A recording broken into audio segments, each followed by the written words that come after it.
All right, let's dive into our first submission today. Remember, we're here to offer balanced perspectives, even when things get complicated. So let's see what we've got. The writer sent this in Good Day. Hide my ID as I share my story. So okay, we're already starting with a heavy one.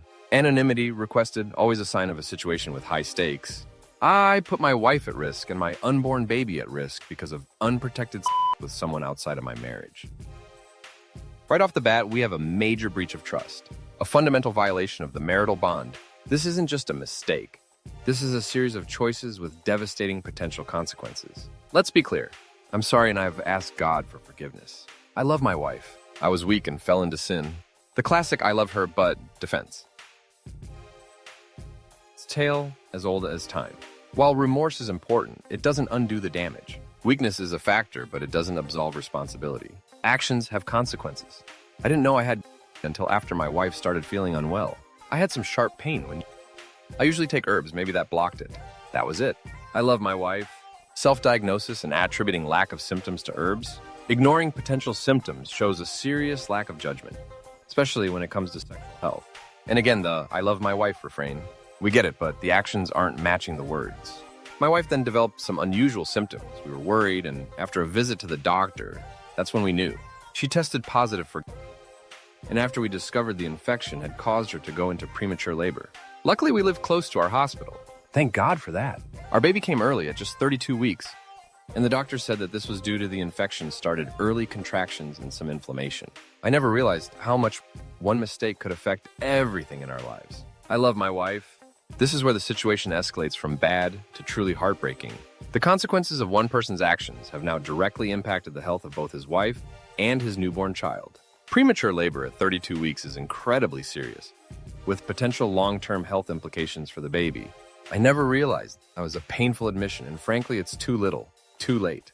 Since the delivery, our baby has been in and out of the hospital. She is being kept in the neonatal intensive care unit, struggling to breathe on its own.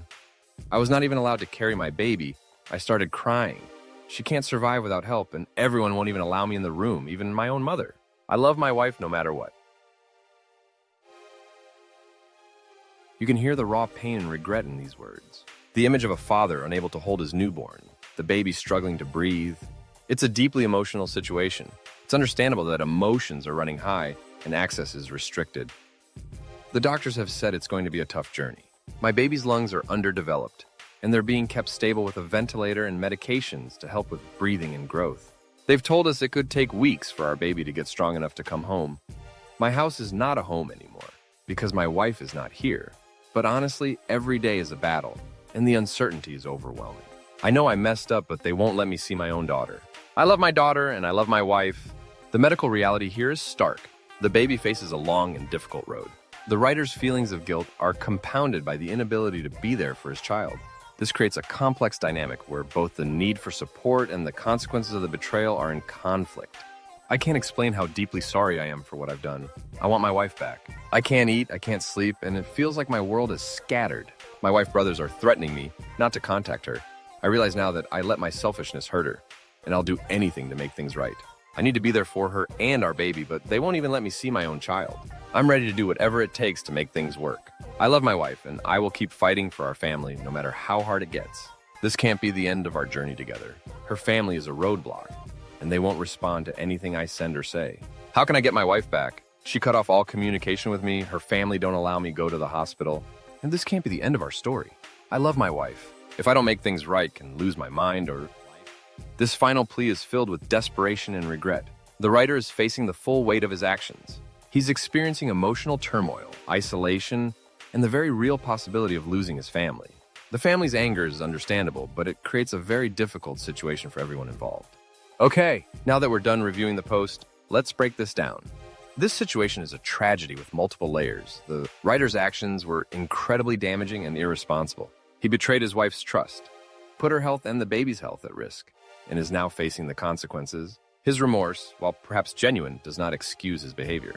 He needs to understand that rebuilding trust will be a long and arduous process, and he may not get the outcome he desires. The wife is the primary victim in this scenario. She has suffered a significant betrayal, a health crisis, and the trauma of a premature birth.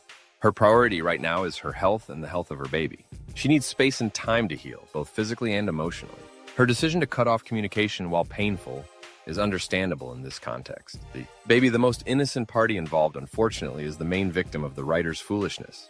The baby's health is paramount and should be the main focus, not family drama. The writer should focus on the well-being of his child he put at risk and not his feelings of not seeing his child. The wife's family's anger and protective stance are also understandable. They are witnessing their loved one in pain and are likely feeling a mix of anger and fear for the baby's well-being.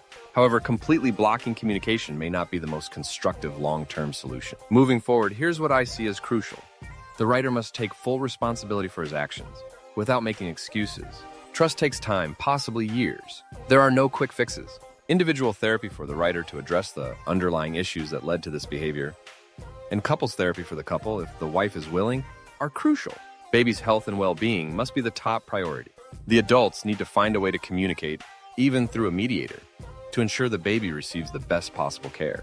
Writer must respect his wife's boundaries and her family's wishes, even if it's painful. Pushing too hard will only make things worse. Writer needs to demonstrate genuine and lasting change, not just express remorse. This requires consistent effort and a commitment to personal growth.